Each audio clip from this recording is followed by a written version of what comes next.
Assalamualaikum warahmatullahi wabarakatuh.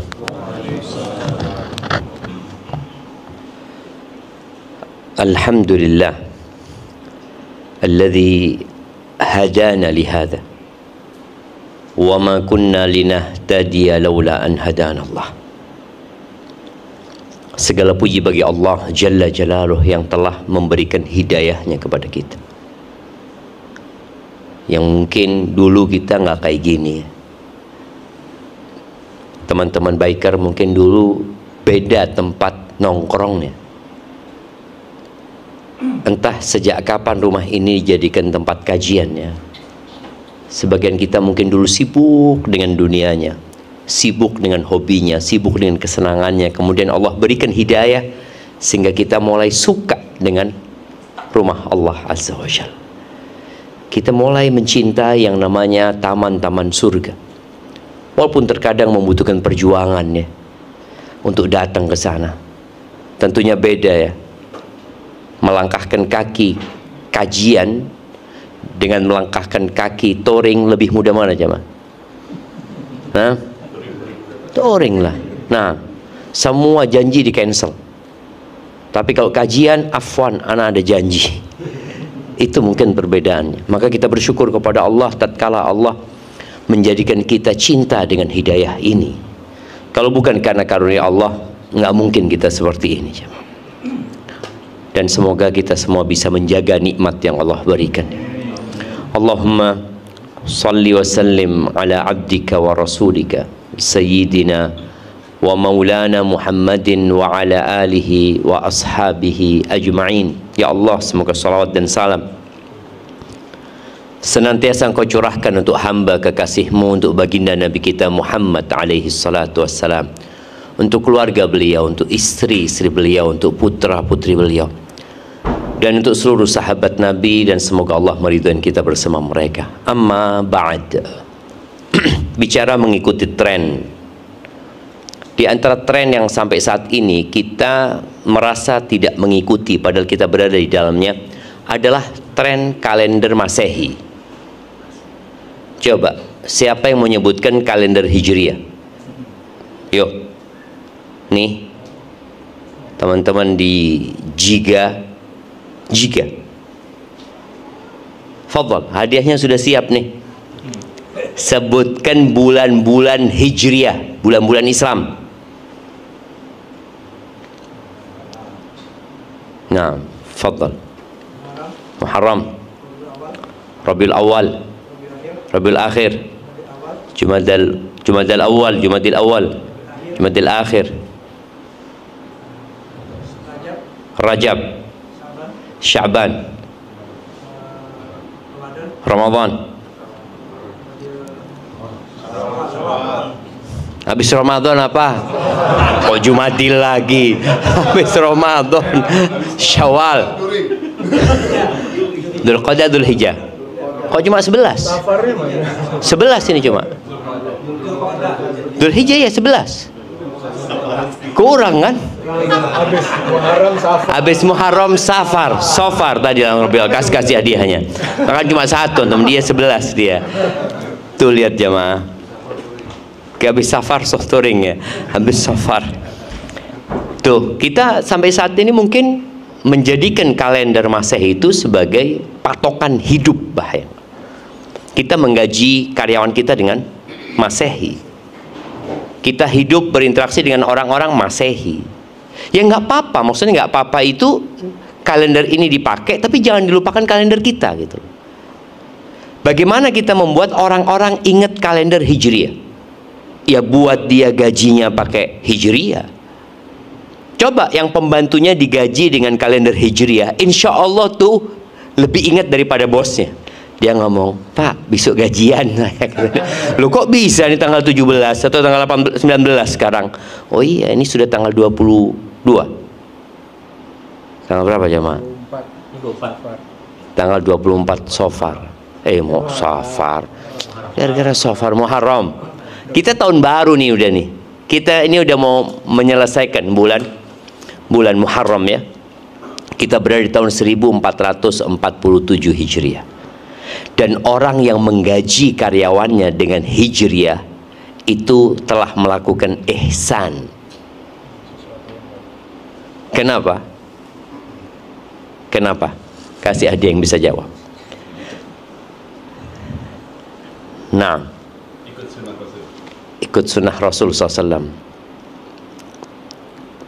Belum. Tingkat tauhidnya lebih tinggi. Kenapa? Tingkat tauhidnya lebih tinggi. Tingkat tauhidnya lebih tinggi, lebih dekat sama Allah.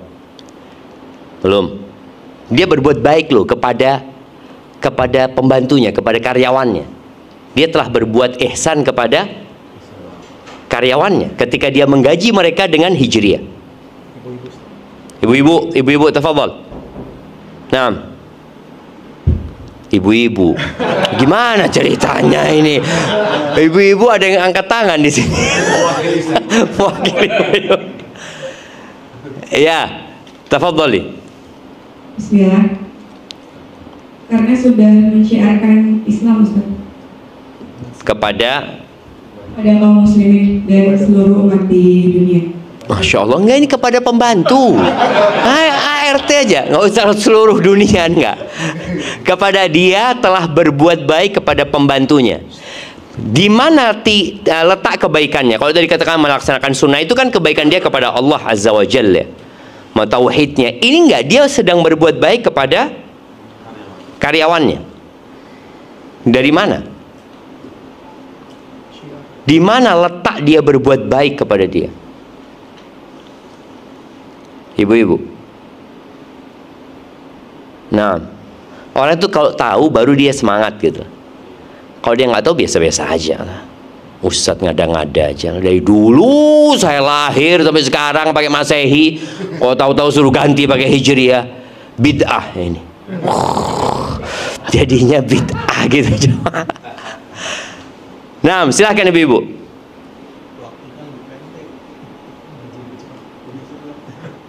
Nah, ini bapak-bapak pada jawab di sini, ibu. Cuma karena bukan buat bapak-bapak, kita nggak kasih hadiah mereka. Nah, tafadhali. Iya, silahkan mic-nya. Bismillah, coba menjawab ya, Ustaz. Tafadhali, barakallahu fikum. Salah satu bagian tanggung jawab memberikan haknya pekerja, bisa jadi HRT itu tersebut, itu ya bagian dari tanggung jawab kita untuk kerjakan HRT. Terus juga selain kita sebagai muslim kan kita harus iman, Islam, dan ihsan. Ihsan itu adalah aplikasi dari itu semua. Yaitu dia menurut saya. Barakallahu fikum. Gimana bapak-bapak? Gimana? Kurang tepat ya? Tapi nggak apa-apa, kasih hadiah, udah usaha lah dia, Masya Allah. Nah, udah mau jawab. Jadi tadi bapak-bapak udah jawab di sini. Salah satu bentuk ihsannya adalah kita menggaji dia lebih cepat. Dalam setahun kerjaannya lebih sedikit, karena bedanya 11 hari. Jadi dia dapat 11 hari dapat gaji tanpa kerja. Karena tahunnya kan dalam setahun harinya kalau Masehi 365, kalau Hijriah 354 gitu loh. Maka lebih cepat sebenarnya. Memang lebih enak buat mereka, lebih susah buat kita. Makanya disebut ihsan. Kita berbuat baik kepada mereka. Di samping tadi yang sebab-sebab disebutkan, mengingatkan dia dengan kalender Hijriah. Ini termasuk berbuat baik. Kalau gajinya pakai Masehi, dia nggak akan pernah kenal dengan kalender Hijriah.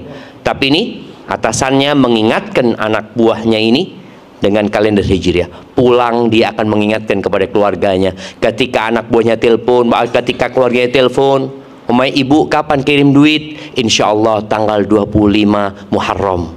Kapan 25 Muharram ini? Karena mereka nggak tahu kecuali Masehi. Jadi kita membuat akhirnya orang-orang itu tahu dengan Hijriah.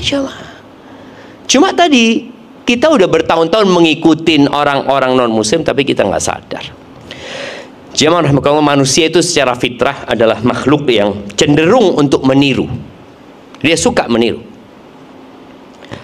Ya, baik itu yang positif atau negatif, tergantung siapa yang ditiru. Tapi ternyata meniru yang positif itu membutuhkan effort yang berat. Meniru yang negatif itu lebih mudah. Antum coba lihat, kalau suruh niru ustadz sama niru penyanyi umpamanya, lebih mudah mana anak-anak kita meniru atau masyarakat secara umum? Ya meniru penyanyi umpamanya. Kenapa? Karena di situ ada syahwat. Neraka itu dikelilingi dengan syahwat, sedangkan surga itu dikelilingi dengan al-makarih, dengan hal-hal yang dibenci oleh jiwa. Berat. Tapi mau tidak mau perjuangan harus dilakukan kalau kita ingin menuju ke surga Allah Azza wa Jalla. Bicara meniru, kenapa banyak iklan itu menggunakan public figure? Kadangkala kalau kita ngelihat Ronaldo, anak kadangkala masuk ke IG-nya Ronaldo. Anak kepingin tahu apa sih yang dia tawarkan kepada pengikutnya yang jumlahnya 600 juta. Nggak tahu sekarang udah berapa? Miliar. Hah? Udah 1 miliar? Allahu Akbar. Anak waktu itu masih ngikutin 600 juta aja. Bayangin, apa sih yang dia tawarkan? Ternyata yang dia tawarkan celana dalam. Ada lihat parfum ya. Itu yang dia tawarkan. Dia ingin mengasih tahu kepada orang-orang, ini loh yang aku pakai. Engkau pakai kayak gini juga gitu. Karena memang tadi manusia itu suka meniru. Apalagi yang tren-tren yang ya apa istilahnya FYP? FOMO. Apaan FOMO itu? FYP itu yang biasa muncul di mana? FYP kan? Itu di mana? Di Reels atau di TikTok ya, yang muncul duluan kan, lihat, oh mas terus ya, subhanallah ya. Ahibati fillah, maka kalau kita lihat pendidikan yang paling mudah adalah mendidik dengan memberikan contoh. Mendidik dengan anak itu melihat itu lebih mudah daripada kita menjelaskan. Makanya sampai ada istilah mata anak itu nggak pernah bohong, lisan kadangkala berbohong ya. Tapi anak kita nggak pernah bohong. Dia melihat bapaknya ngerokok contohnya. Ketika dia ngelihat bapaknya tiap hari ngerokok, dan kita lihat kenapa iklan rokok itu di mana-mana aja. Nggak tahu di Jakarta udah dilarang?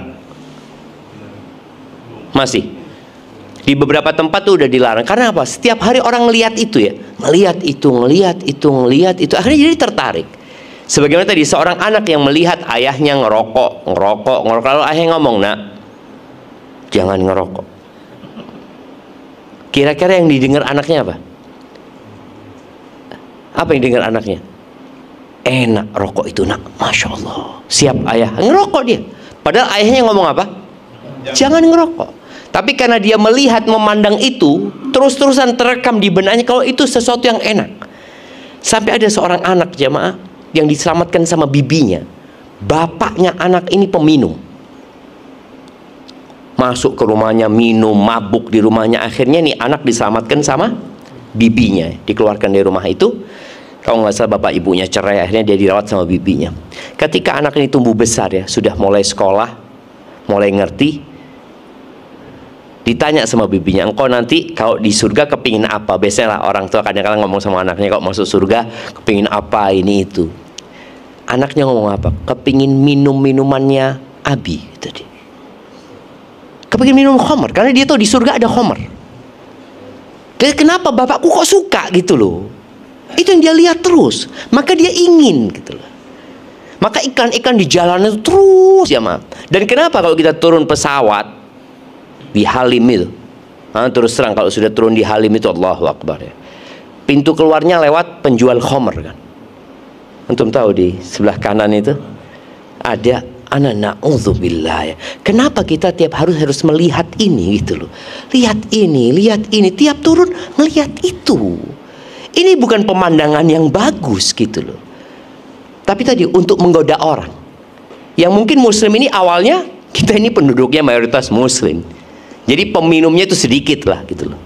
Tapi ketika setiap hari melihat botol-botolnya bagus, warna-warnanya indah, lihat lagi, terus-terusan, apa sih sebenarnya masuk?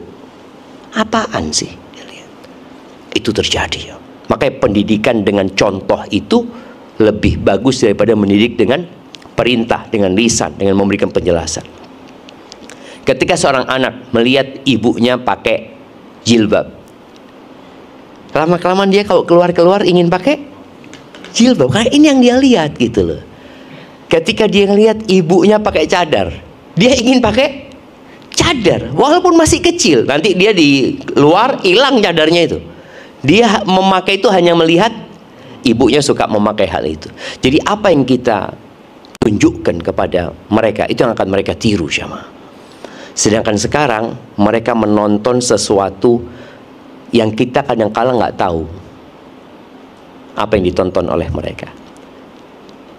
Kalau itu hal-hal yang baik, insya Allah akan membuat mereka lebih baik. Tapi kebanyakan yang ditonton biasanya hal yang tidak baik. Kita pun, kalau kita ngelihat, ya Allah ya, ana sedih ketika ada dua perempuan pakai cadar yang dia nyanyi apa? Umur ungker bru apa? Unger. Lagu Spanyol itu. Iya, lagu Spanyol yang banyak komentar itu seorang perempuan pakai cadar, cuman. Ukhti kalau ngelihat ukhti kan kita lain pandangan kita kan. Kita biasanya akan menghormati dan menghargai. Tapi karena itu yang tren, maka semua jadi ingin niru. Semua ingin niru. Maka kita akan lihat nanti, ternyata niru itu atau niru yang tren itu boleh-boleh aja, apabila hal itu tidak menyelisihi syariat. Allah Azza wa Jalla mengutus para nabi, tidak menurunkan kitab saja. Kita beriman kan, antu'mina billahi wa malaikatihi wa kutubihi wa rusulihi. Beriman kepada Allah, beriman kepada malaikat-malaikatnya, beriman kepada kitab-kitabnya, baru kepada rasul-rasulnya. Artinya kitab ini tidak diturunkan kemudian dikaji dan dibaca oleh manusia biasa, enggak. Diturunkan kepada utusan-utusan Allah, agar kata-kata itu berubah menjadi sikap, agar teori yang ada di dalamnya itu diwujudkan dalam perbuatan, dilihat. Para sahabat melihat Rasul sallallahu alaihi wasallam, bagaimana beliau sholat, bagaimana beliau melaksanakan ke pasar, dagang, bagaimana jalannya Rasul sallallahu alaihi wasallam. Para sahabat melihat dan diriwayatkan bagaimana tidurnya Nabi Muhammad sallallahu alaihi wasallam, bagaimana makannya beliau alaihi salatu wasallam, bagaimana beliau di atas ranjangnya bersama istrinya, bagaimana beliau di dalam kamar mandi bersama istrinya. Itu semua ada riwayat itu, supaya orang itu ngelihat kayak gini loh Nabi Muhammad sallallahu alaihi wasallam. Dan Allah mengatakan, laqad kana lakum fi Rasulillah uswatun hasanah. Telah ada di diri Rasul sallallahu alaihi wasallam suri tauladan yang baik gitu loh. Itu yang seharusnya dicontoh. Tapi yang baik itu kadangkala dibungkus dengan hal-hal yang negatif oleh media. Ya, Syekh Sulaiman Ar-Ruhaili hafizahullah ta'ala, ketika beliau menyampaikan ada kajiannya Syekh Shalih Al-Fauzan, salah satu alim ulama pada masa sekarang ini ya, yang sudah 3 hari yang nonton hanya beberapa orang. Ada lagu Korea atau apa kata Syekh, itu baru 1 jam yang nonton sudah jutaan.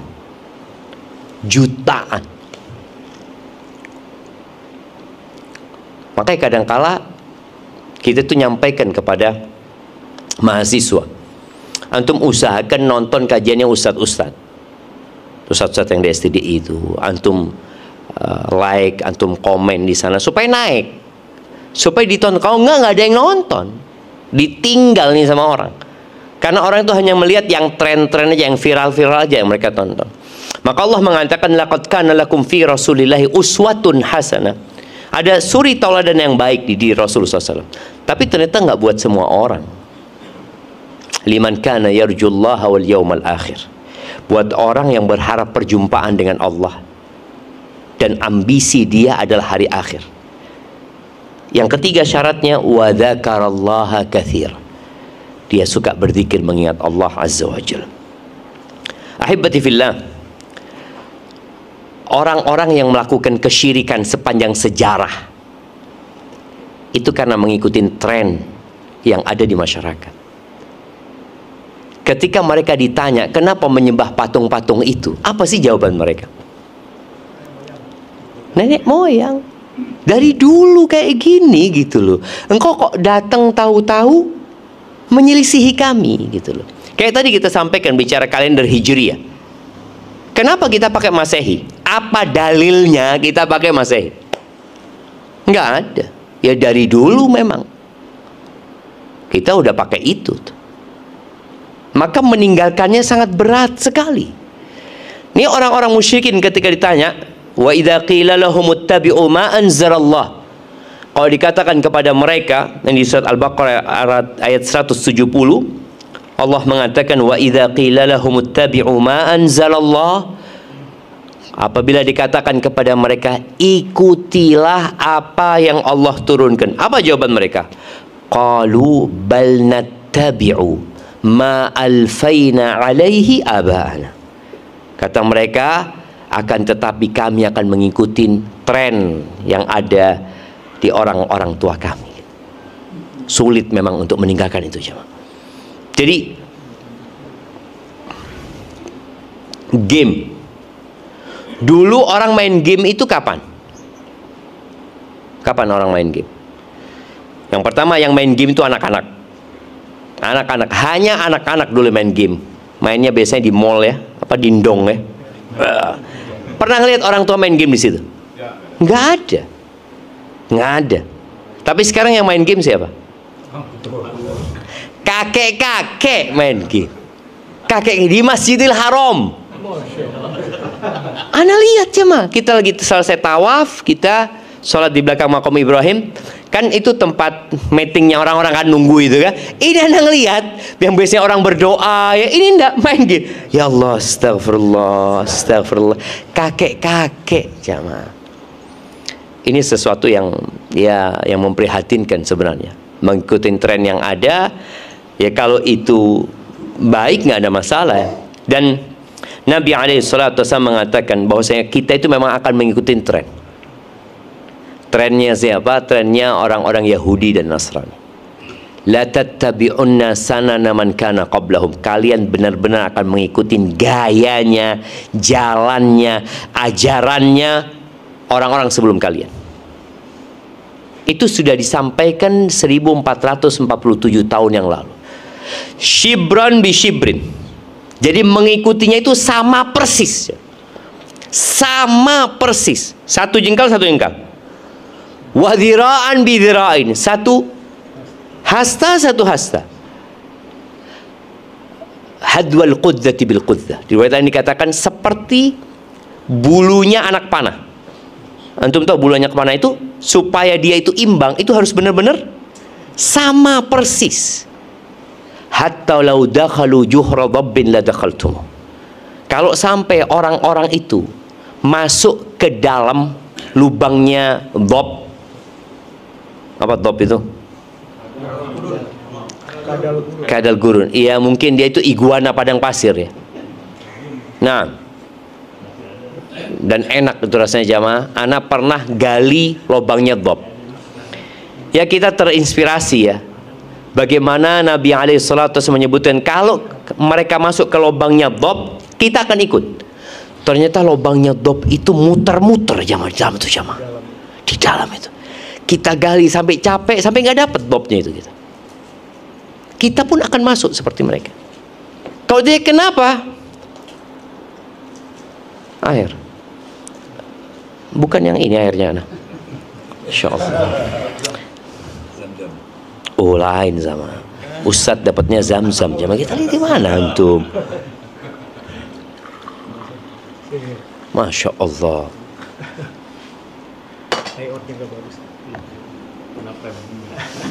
Bismillah.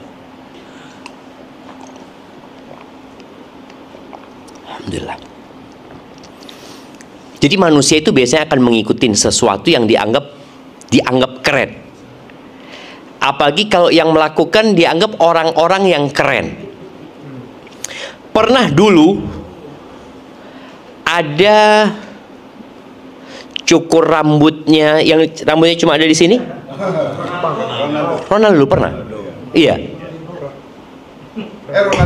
Ronaldinho, iya bukan Ronaldinho. Itu rame di Indonesia jemaah. Padahal itu adalah cukuran anak-anak kecil dulu di sini kan jemaah. Iya, tapi karena yang melakukan itu seorang public figure, bintang, oh mereka pada ngikutin jemaah. Terus yang kadang-kala rambutnya kayak ikan cupang itu, sekarang udah nggak musim tuh. Mohak sama macam-macam, warna hijau ini itu, mereka pada ngikutin jemaah. Maka apapun yang dilakukan mereka, na'udzubillah, kalian akan mengikutinya. Apa hukumnya? Nabi alaihissalatu menyebutkan, man tashabbaha biqaumin fahuwa minhum. Barang siapa yang menyerupai suatu kaum, maka dia termasuk dari golongan itu. Kalau yang kita tiru orang baik, ya kita akan dapat bagian kebaikan tersebut. Kalau yang kita tiru orang fasik, ya kita akan dapat bagian kefasikan itu. Ibnu Mas'ud mengatakan, la takun imma'ah, ya. Kalian itu jangan jadi orang yang ikut-ikutan. Jadilah orang yang punya prinsip. Jangan mengatakan in ahsanan nas ahsantu. Kalau orang-orang berbuat baik, aku akan jadi baik. Wa in asau asatu. Kalau mereka buruk, ya mau gimana lagi? Memang lingkungannya. Ya aku jadi seperti, jangan. Tapi harus jadi orang baik dimanapun dan kapanpun berada. Dan meniru orang dalam lahiriah, ya. Ibnu Taimiyah menyebutkan, kenapa kok dilarang kita ya? Ada larangan-larangan yang subhanallah hikmahnya sangat besar sekali. Seperti larangan makan binatang buas. Kenapa dilarang makan binatang buas? Ternyata apa yang kita makan itu berdampak kepada kepribadian kita. Ana bertemu dengan salah satu jenderal. Dia cerita tatkala dia ditugaskan di Timor, itu atasan dia itu karena sakit hati dengan salah satu kepalanya, apa isi sana? Fretilin. Itu ketika ditembak mati, dimakan jantungnya. Dan kata jenderal ini, ada perubahan di karakter orang itu akhirnya. Makan dagingnya manusia jangan seperti itu, berubah gitu loh. Maka tadi kenapa nggak boleh makan binatang buas, nggak boleh makan bangkai ya? Larangan-larangan itu untuk kebaikan kita sebenarnya. Kemudian orang yang menyerupai orang lain dari sisi fisik itu secara batin akan tertarik dengan apa yang dilakukan orang tersebut ya. Makanya orang kalau pakai kaos bola nomor 7 itu gayanya lain ya mah. Padahal cuma nomor 7 aja gitu loh. Gayanya udah lain gitu loh. Gayanya udah meniru orang tersebut. Makanya kenapa kita nggak boleh meniru mereka? Kalau bicara contoh nih ya, contoh tren. Jadi tren itu ada yang boleh, ada yang mubah. Bicara pakaian umpamanya orang luar buat sebuah pakaian yang bagus ya. Buat bapak-bapak ini, sebagian bapak-bapak kan bajunya mereknya merek luar umpamanya, bukan merek Indonesia. Ketika baju itu halal dipakai dan bukan merupakan identitas suatu kaum, nggak apa-apa kita pakai, nggak ada masalah. Makanan, tren makanan umpamanya, kayak di Indonesia karena trennya drama Korea, jadi banyak makanan di Indonesia Korea gitu kan, makanan ini sampai apa yang kayak klepon itu? Bukan, yang dalamnya mochi. Ketika dibilang makanan Korea, lari seorang beli jemaah. Padahal banyak gitu kan. Sukabumi banyak. Tapi ketika ini makan dari Anda dulu pernah bawa ke rumah. Anda bawain orang tua, bah, ini bah. makanan Korea gitu kan, ana bawa gitu kan. Kata abana, apaan ini ya? Cuma kan nanti trennya Korea, jadi semua yang dari Korea jadi bagus. Mie-nya apa? Ramen. Ramen itu di Indonesia ada nggak dari dulu jamaah? Ya mie telur, mie ayam, apalah kita punya gitu loh. Cuma ketika memang brandnya jadi Korea, oh masya Allah, kopinya pun jadi Z, ini jadi Z, sampai ada kafe-kafe yang mengangkat konsep makanan-makanan sana, orang jadi suka karena mereka sudah suka sama orangnya dulu, jadi semuanya jadi dia sukai. Makanannya halal apa enggak? Ya kalau makanannya halal tetap halal. Pakaiannya halal enggak? Tergantung nutup aurat apa tidak, gitu kan? Loh iya, tergantung karena pakaian mereka sebenarnya tidak menutup aurat gitu loh. Yang kadangkala banyak orang yang menganggap itu sesuatu yang keren. Kalau Anda lihat kadangkala kita mau beli baju atau apa, itu ada baju memang tulisannya Korea, Korea, Korea. Karena orang sudah suka. Maka yang halal boleh, nggak ada masalah, tapi yang haram nggak boleh. Contohnya tadi berpakaian yang membuka aurat ya. Celana sobek. Siapa yang dulu pernah pakai celana sobek?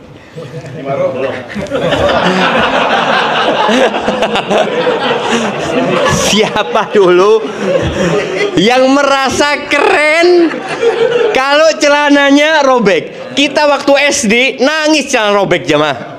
Nangis minta dijahit gitu kan. Ini enggak, beli memang yang robek gitu loh. Iya, dan merasa keren gitu sama. Oh, mahal juga, udah robek, mahal lagi. Astagfirullahaladzim. Tadi itu termasuk meniru sesuatu yang nggak baik sebenarnya. Tapi karena sudah tren, maka dilakukan oleh orang-orangnya. Kemudian bicara ada tren-tren yang berbahaya dan konyol di media sosial ya. Ada yang macem-macem lah apa. Ana pernah sama tim Ana dikasih tahu, Ustadz pernah nonton, Ustadz. Nonton apa? Nonton streamer di YouTube yang 30 hari, Ustadz. Dia live streaming 30 hari. Ya kerjanya cuma nanti datang perempuan, datang apa, ngobrol, minum, tidur 24 jam. Anak ngomong kok bisa ada yang nonton, kata dia. Ya itulah, karena itu tren mungkin di luar seperti itu. Orang kepingin tahu apa sih yang dilakukan orang yang 24 jam. Na'udzubillah min dzalik. Kemudian tren yang makan sampai mati. Mukbang ya, ada mukbang yang terus makan karena untuk bikin konten aja, ya. Dan kita ngelihat banyak konten itu ternyata tiruan ya. Ada satu orang yang mungkin bikin konten seperti lalu yang lainnya niru untuk sama seperti itu. Tadi silahkan ditiru kalau itu kebaikan, tapi kalau itu keburukan jangan. Dan khususnya buat emak-emak ini kadangkala mengikutin tren kalau mau makan difoto dulu.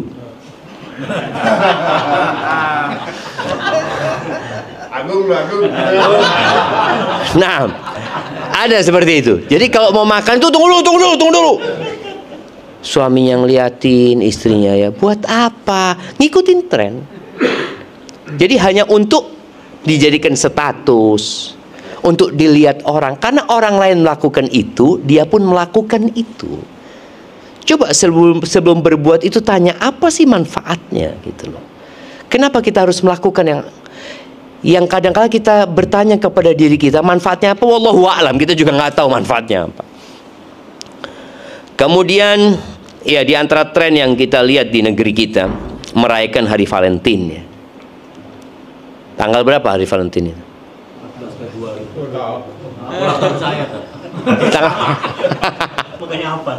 Tanggal berapa? 14 Februari ya.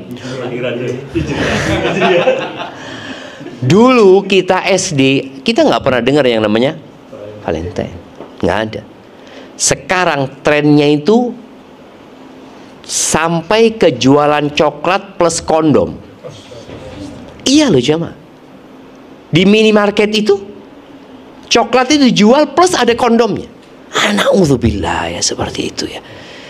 Itu tren yang mungkin sebagian orang mengatakan ya gimana, kita udah budayanya seperti itu. Kemudian nggak tahu di Indonesia ada nggak apa Halloween? Halloween nggak ada di sini. Tapi belum ngetren banget. Karena di Arab pun mulai. Jadi mengikuti tren itu karena itu yang dia lihat, itu yang dia tonton, merasa keren ya. Mereka lakukan itu. Yang jelas di Indonesia Natal ya, kita lihat ya. Orang merayakan Natal dan Tahun Baru itu menjadi sesuatu yang sudah normal, bahkan tidak dianggap dosa lagi, tidak dianggap dosa.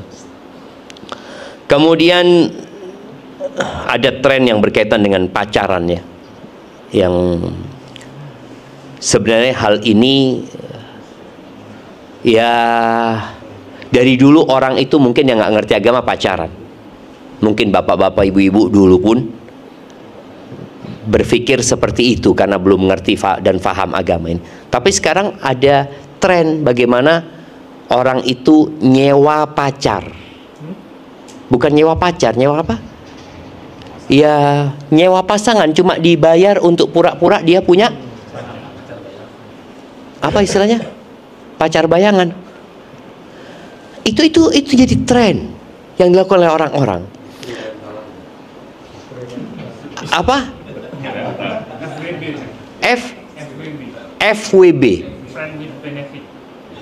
Friend with benefit. Iya, bayar itu temennya itu. Itu jamaah. Karena itu terjadi di luar seperti itu.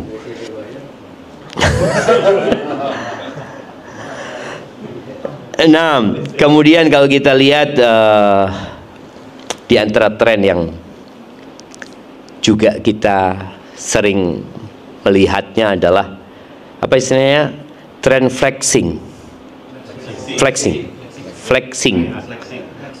Apa flexing itu? Pura-pura kaya, padahal nggak kaya gitu ya. Pura-pura kaya ya, yang bikin video seakan-akan di pesawat pribadi ya, yang kemudian ketika ngelihat ada Lamborghini berhenti dia pura-pura foto padahal bukan punya dia gitu kan. Itu ada di masyarakat dan mengikuti yang di sono jamaah.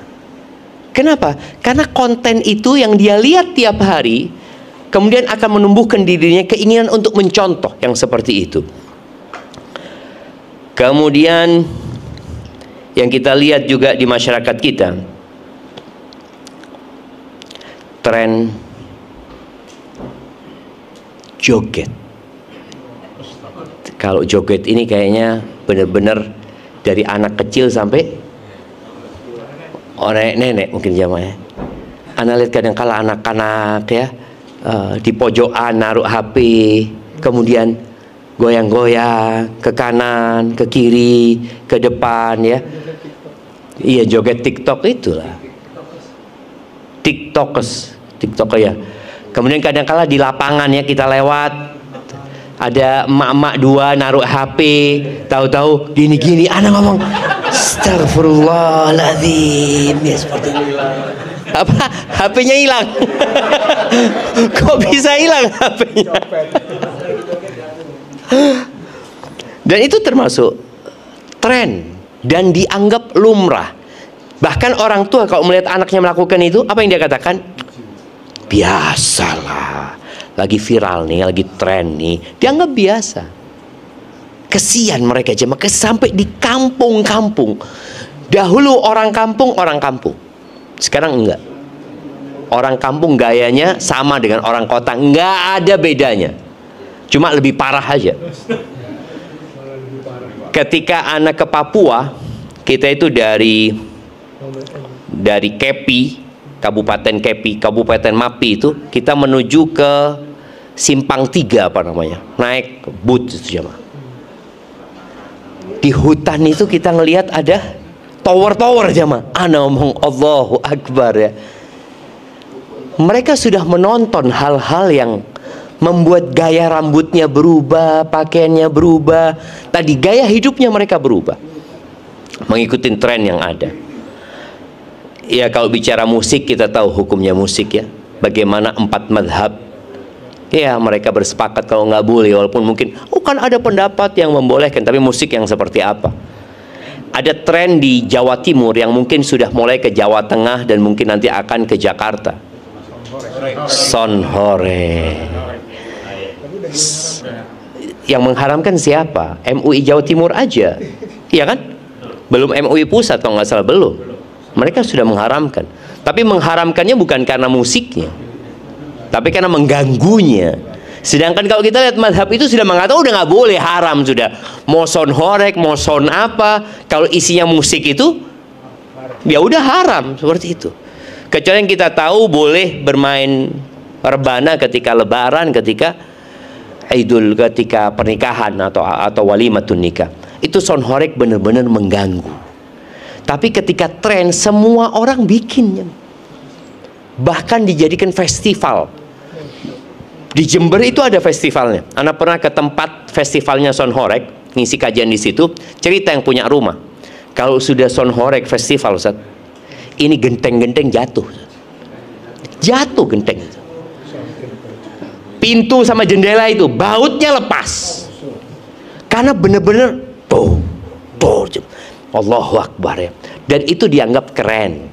Orang pada ingin niru. Karena apa? Tren tadi diikutin. Dia tidak berpikir apakah Allah ridho atau tidak ridho, atau ini bermanfaat atau tidak manfaat. Sudah nggak ada. Yang ada kesenangan, mengikuti syahwatnya. Makanya Nabi alaihissalatu menyebutkan ada 3 perkara yang membinasakan manusia. Yang pertama, syuhun muta', kekikiran yang ditaati. Yang kedua, wahawan muttaba', hawa nafsu yang diikuti, ngikutin hawa nafsunya. Yang ketiga, i'jabur rajuli bi nafsihi, takjubnya seseorang kepada dirinya sendiri. Itu akan menghancurkan manusia. Kemudian ada tren kemarin menghina atau menjadikan agama lelucon ya. Konten-konten yang sempat rame itu Anda dapat mereka neraka ya. Jadi satu orang bikin, yang lainnya pada ikut gitu loh. Na'udzubillah min dzalik. Dan kita tahu jangan pernah menjadikan agama sebagai bahan olok-olokan ya, lelucon ya. Jadi tren-tren yang melanggar syariat, merusak akidah, merusak akhlak dan adab dan budaya-budaya dari orang-orang kafir yang dapat mempengaruhi keimanan kita, ibadah kita, maka hendaklah dihindarin. Jadi mengikuti tren itu, ikutilah tren yang baik. Ada hal-hal baik, penemuan-penemuan baik dari barat umpamanya yang bisa dimanfaat, silakan diikutin. Tapi kalau yang sudah tidak ada manfaatnya, bahkan sudah berbau dosa dan kemaksiatan, hendaklah dihindari.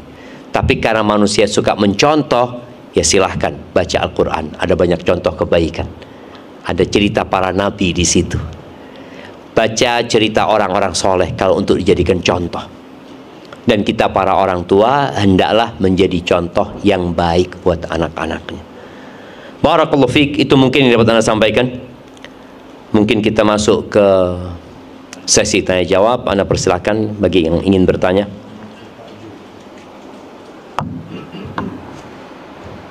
Tafadhol buat teman-teman, dibuka sesi tanya jawab untuk Ikhwan juga. Silakan kalau ingin bertanya, kami persilakan.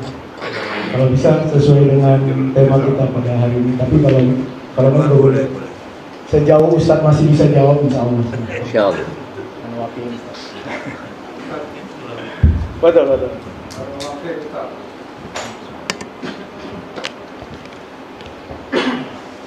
Izin bertanya Ustaz, dari penjelasan Ustaz, mengikuti tren ini tadi banyak dicontohkan tren-tren negatif Ustaz. Ini dikaitkan dengan akidah kita, itu kan ada yang perlu diwaspadai adalah dalam akidah itu Yahudi dan Nasrani ya Ustaz. orang yang berilmu tapi tidak mengingkari, atau orang yang beribadah tanpa ilmu. Nah, tren-tren tadi itu kaitannya dengan yang di dengan akidah kita, yang perlu diwaspadai itu bagaimana, Pak? Masya Allah. Barakallahu fikum. Nah, kalau bicara di antara tren-tren yang merusak akidah umpamanya, artinya Nabi SAW ketika mengatakan kalian akan mengikuti jalan-jalan mereka, bukan hanya dalam akidah, tapi juga dalam akhlak, dalam ibadah pun ya. Contoh tadi merayakan Natal umpamanya, di mana kita lihat ada sebagian umat Islam yang malah berangkat ke gereja, ikut merayakan mereka di sana dengan slogan toleransi. Ini sangat merusak akidah seorang muslim sebenarnya. Allah Azza wa Jalla mengatakan qul ya ayyuhal kafirun, katakan wahai orang-orang kafir. Muncul beberapa usulan supaya nggak ada lagi istilah kafir, umpamanya istilahnya jadi non muslim. Oke, mereka non muslim memang, mereka bukan orang Islam gitu loh. Tapi ada yang musyrik, ada yang kafir. Orang-orang non muslim itu kan macam-macam kedudukannya di dalam pandangan Allah Azza wa Jalla. Kemudian kalau bicara tadi, ketika bicara merusak akidah seseorang ya, dampaknya begitu buruknya ketika beranggapan nanti semua agama sama umpamanya. Ya udah, sama-sama beragama, yang salah adalah yang tidak beragama umpamanya. Muncul pandangan-pandangan seperti itu karena mengikuti tren yang ada. Jadi kalau pertanyaannya sebesar apa dampak dari mengikuti tren itu kepada akidah kita, ya tergantung tren mana yang diikuti. Kalau berkaitan dengan akhlak, maka akhlaknya akan buruk ya. Kalau berkaitan dengan akidah, ya akidahnya akan menyimpang nantinya. Bahkan boleh jadi seorang yang beranggapan semua agama sama, dia bisa keluar dari agama Islam.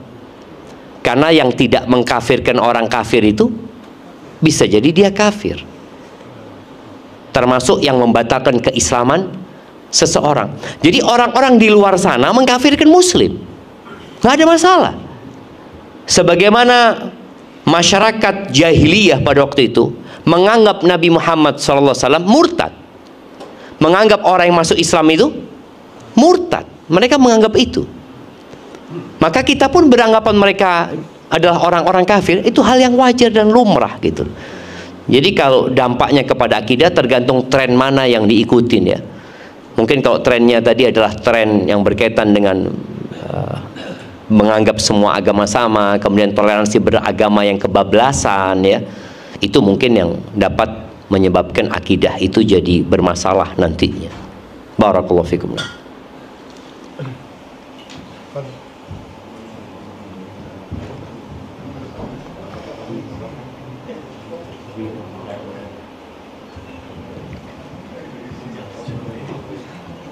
Lanjut, izin pertanyaan Ustaz. Semoga mengerti Ustaz dari seluruh jamaah yang ada di sini.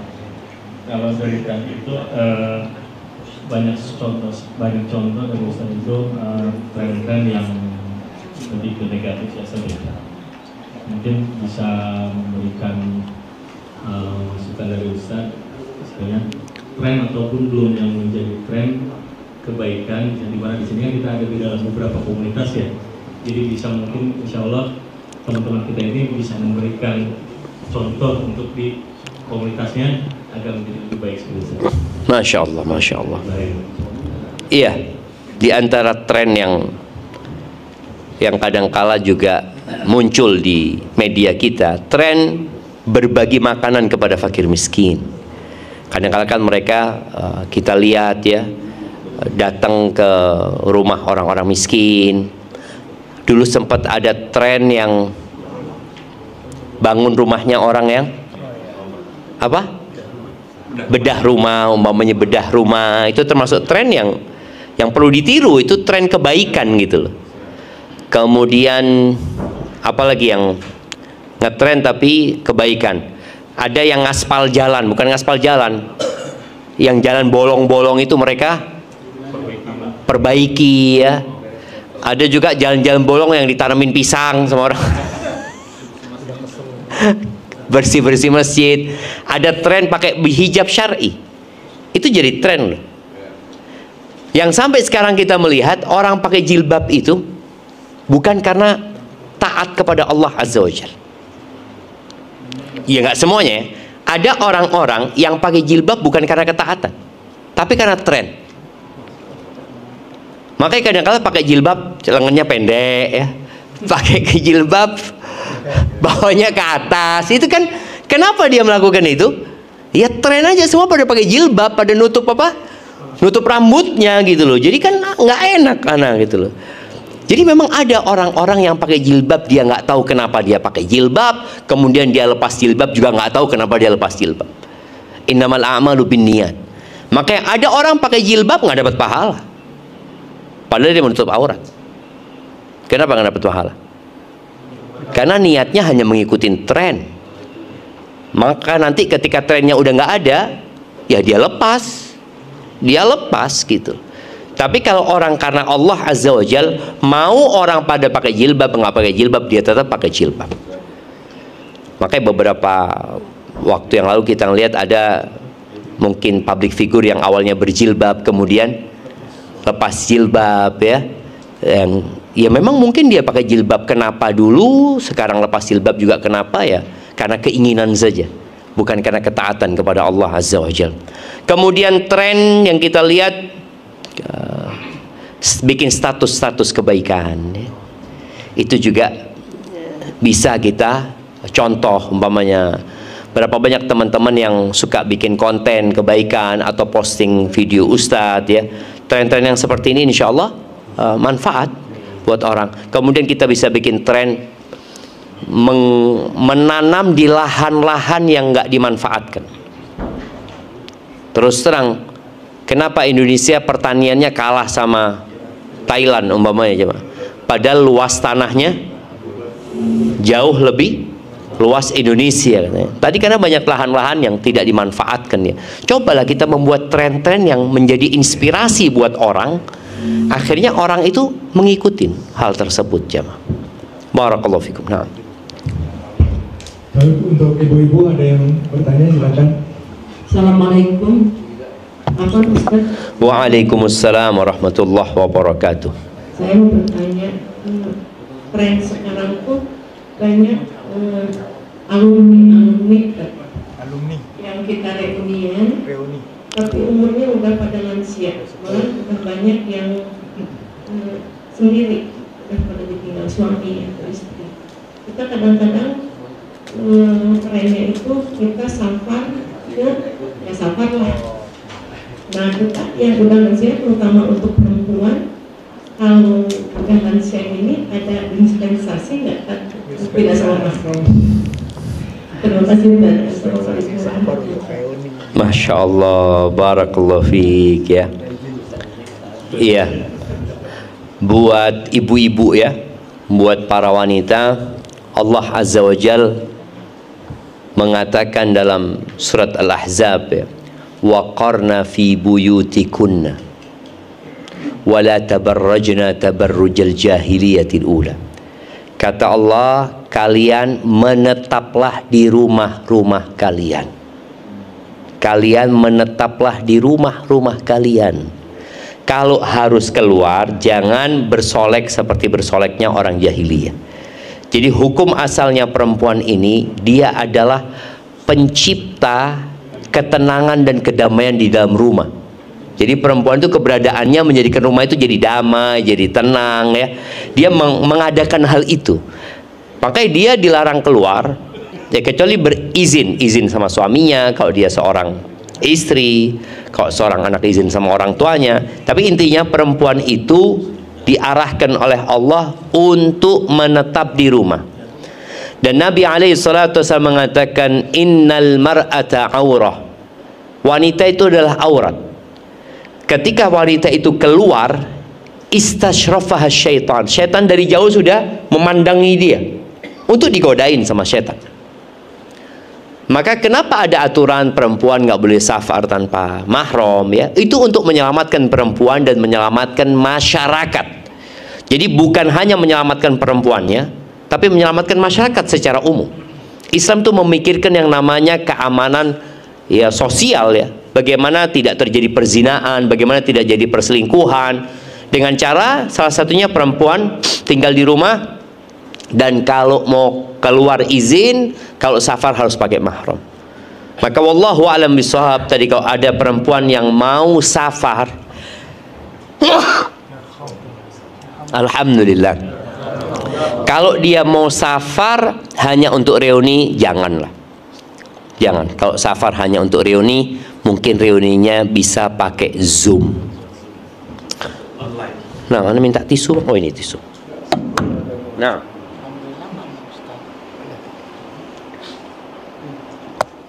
Ya, tafadhali. Jadi sepenting itukah reuni sampai harus safar tanpa mahram?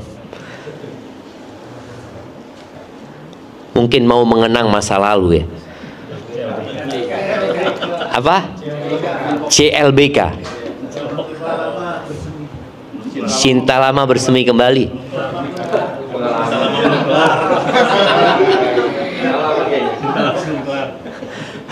Cinta lama belum kelar. Nah, tafadhal. Ada lagi? Iwan, Ahwat, silakan.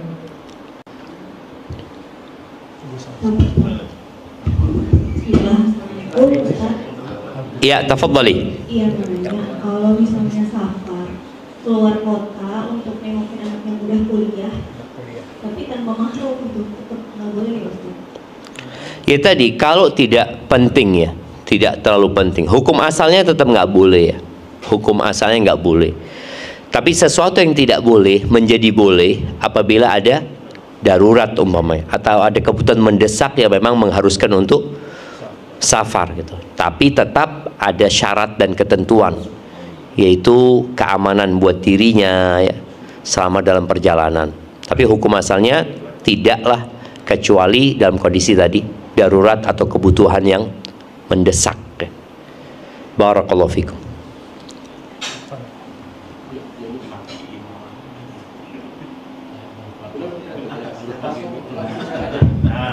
Bismillah, izin bertanya Ustaz.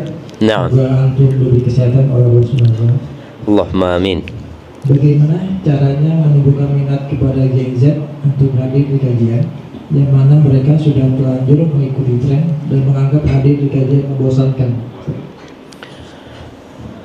Gen Z ini umur berapa? 24 sih. 24. Karena di kantor anak itu banyak kan Gen Z, Pak. Karena kita ngadain kajian itu minatnya dikit gitu. Nah, karena bapaknya nggak ngajak. Iya, di perusahaan anak kan.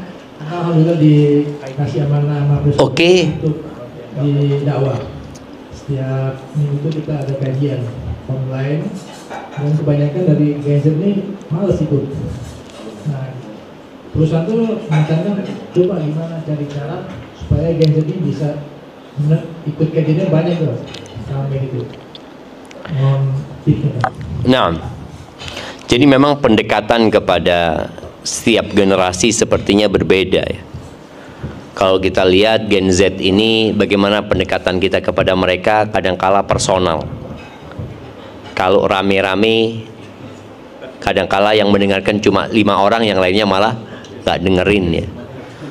Kemudian mungkin hal yang kedua bisa dibikin seperti halakoh yang lebih kecil, supaya mereka lebih akrab nantinya. Karena kadang-kala Gen Z, bukan Gen Z ya, ya suami istri kadang-kala di rumah juga nggak ngobrol, semua sibuk dengan HP-nya masing-masing. Apalagi anak-anak Gen Z yang sedang sibuk di dunia yang berbeda mereka.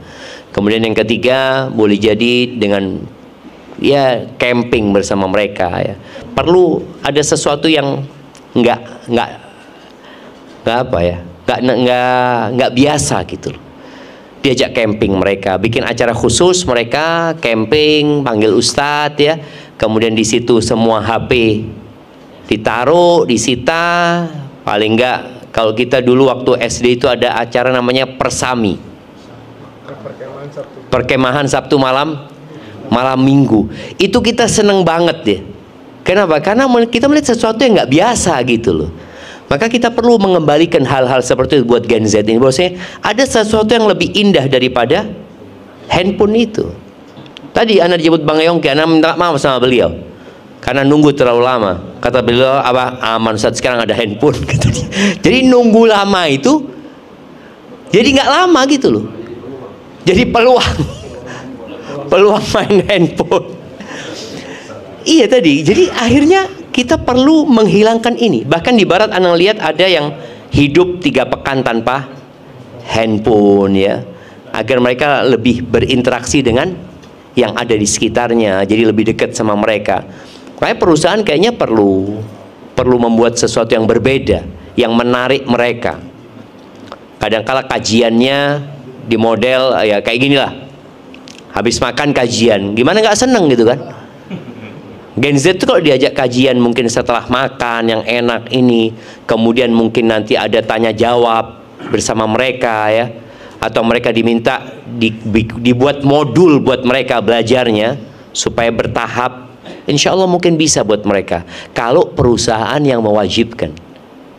Tapi kalau hanya sunnah, ya mereka katanya sunnah kan, oh dikerjakan dapat pahala, nggak dikerjakan nggak apa-apa kata mereka. Seperti akhirnya mereka nggak ikut. Dan kemarin ana isi kajian di Daihatsu ya, di Astra sana, mereka ambil jam kerja, jadi wajib. Mereka mengatakan kalau kajiannya habis asar Ustaz, banyak yang pulang. Tapi karena kajiannya di jam kerja, yaitu masuk kerja gitu, akhirnya mereka datang karena kerja, karena terpaksa. Maka kalau memang perusahaan itu kadang-kadang harus mengorbankan waktu kerja.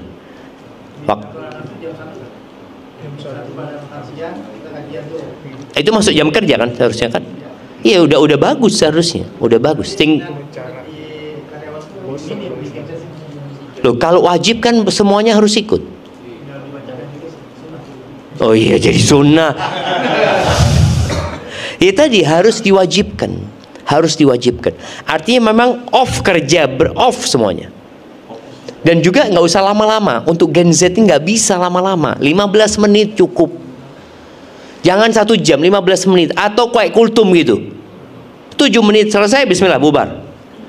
Terus sampai mereka nanti ketemu kok enak ya, baru bisa kita perpanjang jadi setengah jam. Jadi jangan langsung 1 jam tuh. Enggak, Gen Z tuh nggak bisa fokus karena sekarang sejak adanya video pendek itu, ternyata otak kita semakin tumpul. Kita nggak bisa nonton video 15 menit sudah panjang sekali. Makanya kadang-kala sebelum nonton itu tulis hanya 2 menit, hanya 3 menit, supaya orang ini jangan diputus dulu gitu loh, selesaiin gitu loh. Karena otaknya sudah tumpul, udah nggak mampu kita nonton lebih lama lagi. Itu penyakit. Bahkan orang nonton dulu, orang ketika nonton film itu sampai selesai. Sekarang dicepetin aja sama dia, cepetin. Udah nggak bisa, otaknya udah tumpul. Maka tadi ketika untuk menghadapi yang seperti itu, ya kasih yang pendek. Barakallahu fikum. Hayakumullah. Kasih hadiah. Nah, maksudnya kalau yang tanya kasih hadiah. Ngaji, oh. Kalau ikut ngaji gitu, kasih hadiah. Ya boleh lah peserta ikut. Nah, motivasinya berangkat umroh ya, gratis gitu kan.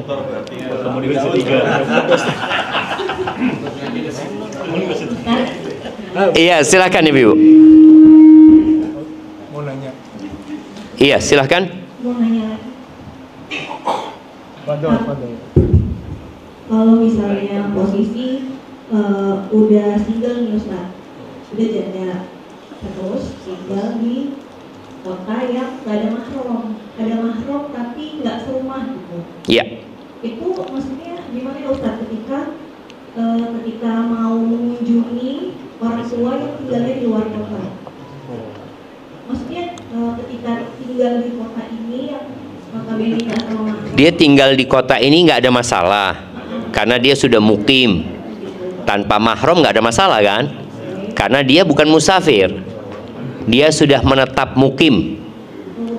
Jadi kalau sudah mukim itu nggak perlu mahram. Jadi yang butuh mahram itu perjalanannya gitu loh. Kalau misalnya mau ke Jawa gitu, mau ke Solo, kunjungin orang tua gitu.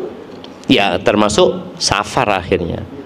Terus gimana? Termasuk safar. Nah, kayak tadi ketika bukan kebutuhan yang mendesak, jangan safar tanpa mahram. Tapi kalau sudah mendesak, ada jaminan keamanan buat dia, buat diri nggak ada masalah. Jadi kalau naik kereta usahakan ya itu beli 2 kursi umpamanya. Soalnya kadang-kala ada yang duduk di sebelahnya bukan.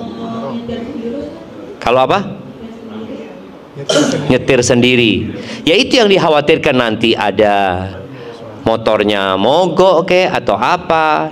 Jadi kalau yang mogok motornya akhwat itu masya Allah. Kalau mobilnya akhwat yang mogok, masya Allah, ikhwan tuh semua. Padahal dia hanya butuh 1 orang yang nolong, 7 orang parkir semuanya, mau nolongin gitu. Itu yang dikhawatirkan ya, dan itu terjadi. Itu terjadi. Maka tatkala dia berangkat tanpa mahram umpamanya, kemudian terjadi sesuatu, itu yang dikhawatirkan. Makanya kalau memang harus berangkat, anak katakan harus ya, memang nggak ada pilihan, harus berangkat, jangan sendirian. Jangan sendirian. Kok bisa berkelompok ya, beberapa orang. Hadza wallahu a'lam bissawab. Nah.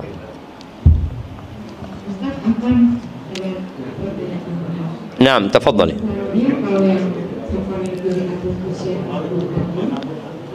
Afan, dikerasin sedikit. Misalnya yang safar ibu-ibu usia 40 sampai 65 tahun. Karena katanya nggak apa-apa kalau udah di atas usia itu. Karena sudah tidak. Yang jagain dia siapa? Kenapa? Yang jagain dia? Nggak ada. Misalnya itu si nenek-nenek misalnya. Iya, nenek-nenek ini gak ada yang jagain, biarin aja udah gitu. Iya. Karena udah nggak menarik gitu kan? Iya. Menarik terus mandiri.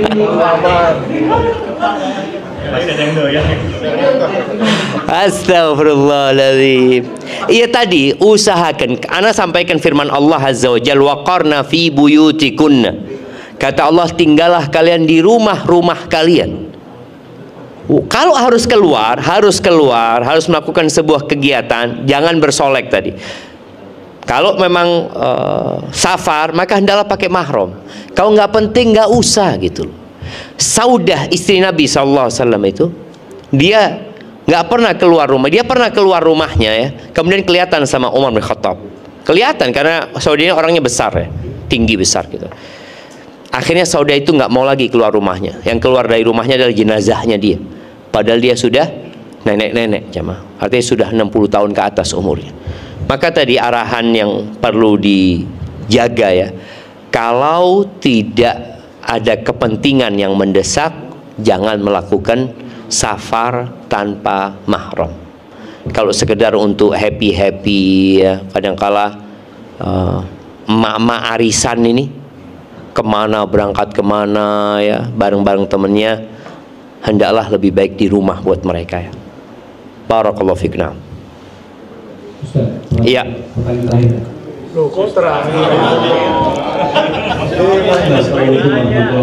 Waalaikumsalam warahmatullahi wabarakatuh. Ustaz, ada satu pertanyaan Ustaz. Bagaimana Islam dalam menyikapi teknologi di zaman sekarang? Yang dimana sekarang AI dan medsos yang lain itu udah di atas rata-rata kan untuk menafsirkan, mengartikan dalam video, dalam suara gitu Ustaz. Gimana dalam pandangan kita untuk menyikapi dalam hal itu Ustaz? Masya Allah, barakallahu fiik. Iya, teknologi ini adalah nikmat yang Allah berikan kepada kita. Tapi dia seperti pisau bermata dua ya. Apabila kita memanfaatkannya untuk kebaikan, maka insya Allah kita akan mendapatkan kebaikan. Salah satu contohnya umpamanya AI itu membantu sekali untuk apa jemaah? Untuk menggali informasi gitu loh. Dalam urusan dunia dan dalam urusan agama. Tapi jangan pernah menjadikan AI itu sebagai acuan standar kebenaran, yaitu enggak, tetap harus bertanya kepada ustadz, karena AI ini mengikuti tulisan apa yang banyak di sana. Kalau di dalam sana banyak tulisan orang-orang liberal, maka jawabannya adalah jawaban dari orang-orang liberal tersebut. Kalau nanti orang Syiah terus akan menulis, maka yang muncul adalah kesimpulan-kesimpulan dari tulisan mereka. Maka kita perlu bertanya kepada Ustadz, jangan pernah menjauh dari majelis ilmu.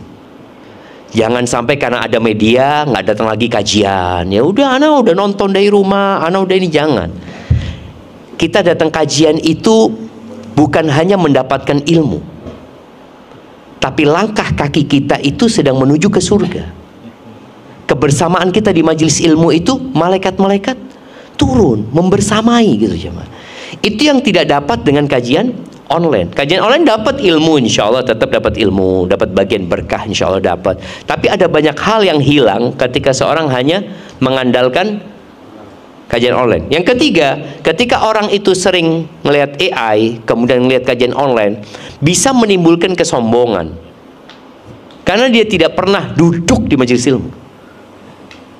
Ya, makanya orang yang suka baca buku dan tidak pernah datang ke majelis ilmu, kadang-kala muncul kesombongan, merasa saya tahu yang tidak diketahui oleh ana sudah baca, ana sudah ini, ana sudah ini. Makanya perlu orang itu duduk di majelis ilmu, duduk. Dia menghinakan dirinya untuk mendapatkan ilmu gitu loh. Jadi silahkan dimanfaatkan, tapi jangan jadikan acuan ya. Seperti itu, majelis ilmu tetap dihadirin, dan ketika ada sesuatu yang nggak tahu, mungkin kita tanya sama AI, karena AI ini bisa diajak ngobrol jemaah. Iya. Cerita juga suruh cerita, coba ceritakan, cerita dia gitu loh, sampai kita tidur gitu loh. Dongeng dia akhirnya. Maka tadi jangan sampai dijadikan acuan, tetap kita butuh dengan para asatidzah, para guru, untuk dekat sama mereka, menanyakan kepada mereka kalau ada perselisihan ya di antara para ulama, kita tanyakan kepada yang berilmu. Hadza wallahu a'lam bissawab. Naam. Iya. Baik. Ustaz bertanya, kita menjawab. Naam. Masih ada 4. Pertanyaan yang pertama ya. Kita tadi sebutkan ada 3 hal yang membinasakan manusia. Nah, ini angkat tangan duluan nih. Nah, Boleh baca? iya. Oh, dibaca. Oh, Itu nulis, dapat 2 pahalanya. Paling pertama, pikiran yang ditaati. Apa? Pikiran yang ditaati. Kekikiran. Alhamdulillah, betul. Nah itu, alhamdulillah dia yang jawab kan, bukan pikiran tapi kekikiran, kebakhilan ya, yang ditaatin. Nah, alhamdulillah. Yang kedua, hawa nafsu yang diikuti. Hawa nafsu yang diikutin. Yang ketiga, takjubnya seseorang kepada dirinya sendiri. Subhanallah, barakallah. Kasihkan hadiah jemaah. Iya, syuhud muta itu sebenarnya cinta kepada dunia jemaah. Jadi orang itu kalau untuk, antum bisa bayangin ya, antum kalau untuk urusan kesenangan antum mengeluarkan duit banyak. Tapi kalau untuk akhirat lebih banyak lagi. Motor 1,2 M, sumbangan 100 juta. Banyak nggak? Oh banyak, 100 juta Ustaz. Itu motor 1,2, nggak 10%-nya gitu loh jemaah. Masih sih, itu syuhun muta. Jadi orang itu kekikiran, dia cinta dengan dunia ini, sama akhirat biasa-biasa aja gitu. Karena dia merasa biasanya banyak. Ketika dia berbagi untuk akhirat, dia merasa banyak. Barakallahu fikum. Baik, itu pertanyaan pertama. Pertanyaan buat ibu-ibu ya. Buat ibu-ibu. Sebutkan 9 istri Nabi Muhammad SAW.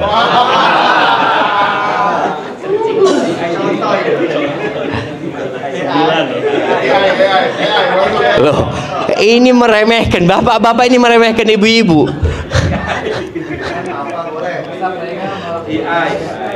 Bismillah, coba kita lihat.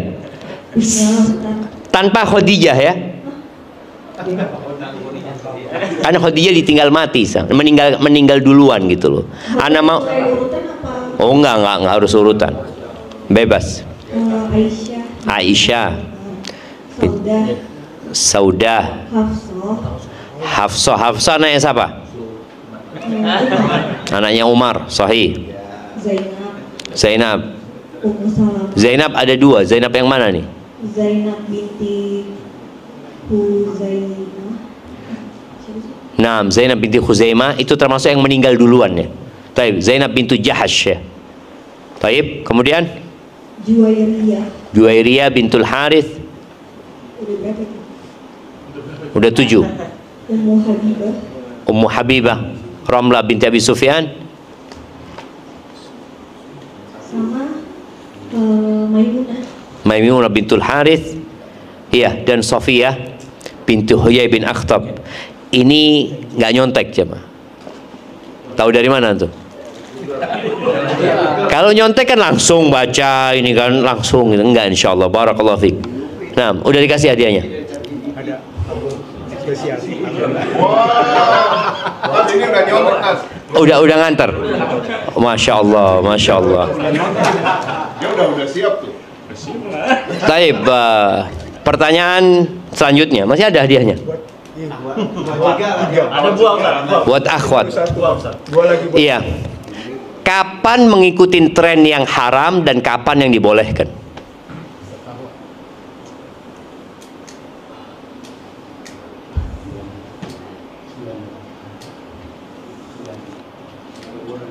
Pak Dol itu. Nah, silahkan. Dol ibu-ibu. Pertanyaan buat ibu-ibu. Di on dulu temannya. Kapan mengikuti tren yang haram? Yang haram yang tentu yang melanggar syariat, yang dibolehkan yang tentu yang disyariatkan atau yang segala kebaikan yang dibolehkan oleh syariat. Masya Allah, enak jawabannya sama. Ya betul. Nah, jadi yang haram itu yang menyelisihin syariat. Taib, yang boleh yang tidak bertentangan dengan syariat, artinya hal-hal yang mubah, hal-hal yang baik, ahlan wa sahlan diikutin. Taib, kemudian pertanyaan selanjutnya, kenapa kita dilarang makan binatang buas? Ibu-ibu angkat tangan, bapak-bapak. Ini merasa ibu-ibu, bapak-bapak langsung gini. Masya Allah.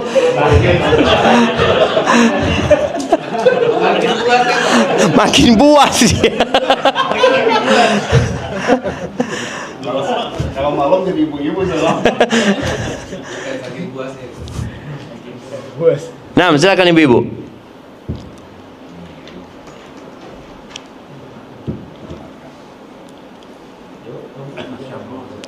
Ibu-ibu nggak tahu ternyata ibu-ibu.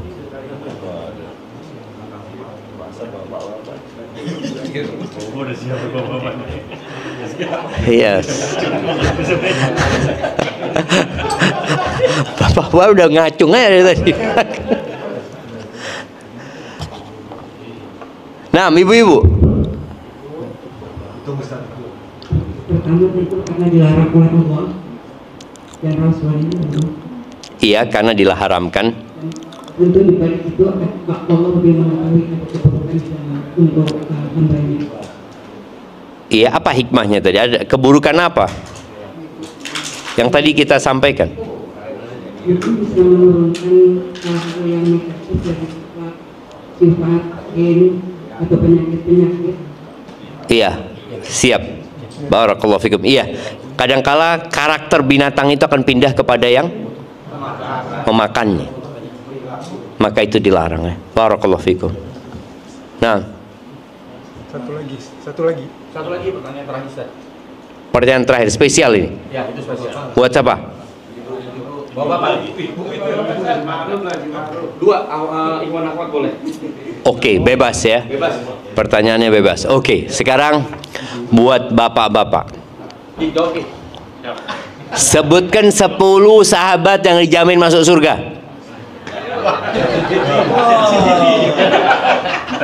Nih, angkat tangan dulu. Yuk. Bismillah, kasih mic-nya. Mic mana mic? Agung. Mic.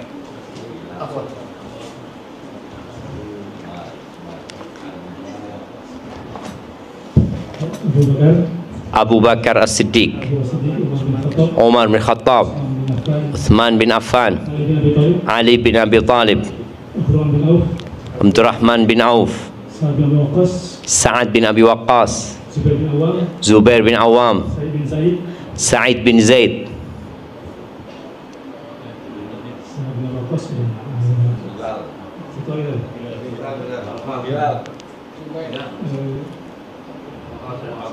Dua, tinggal dua lagi.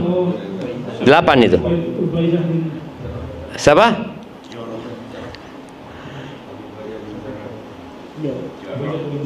Abu Ubaidah Amir bin Jarrah. Satu lagi. Sudah. Talha sudah. Talha bin Ubaidillah. Masya Allah, barakallahu fikum. Nah, dengan ini hadiahnya sudah habis. Iya, bapak-bapak yang di belakang yang semangat-semangat, hadiahnya nanti bisa diambil di atas meja sendiri. Itu yang dapat Ana sampaikan jamaah. Semoga tadi kenapa Ana tanya istri-istri Nabi, karena kita suka mencontoh. Maka bagi para wanita, bacalah tentang bagaimana istri-istri Rasul sallallahu alaihi wasallam yang mereka merupakan istri-istri Nabi alaihi wasallam di akhirat juga. Dan bagi bapak-bapak tadi, Ana tanya tentang 10 sahabat yang dijamin masuk surga. Karena kita suka mencontoh gitu loh. Maka bacalah sejarah 10 sahabat tadi, supaya kita tertarik untuk menjadi seperti mereka, karena mereka dijamin masuk surga. Barang siapa yang menyerupai suatu kaum, maka dia termasuk dari mereka. Kalau kita menyerupai 10 sahabat yang dijamin masuk surga, ibu-ibu menyerupai 9 istri Nabi SAW atau 11 istri Nabi SAW, insya Allah akan dikumpulkan bersama mereka di surga Allah Azza wa Jal. Itu yang dapat Ana sampaikan, kurang lebihnya mohon maaf. Ana kembalikan ke MC kita. Jazakallah khair.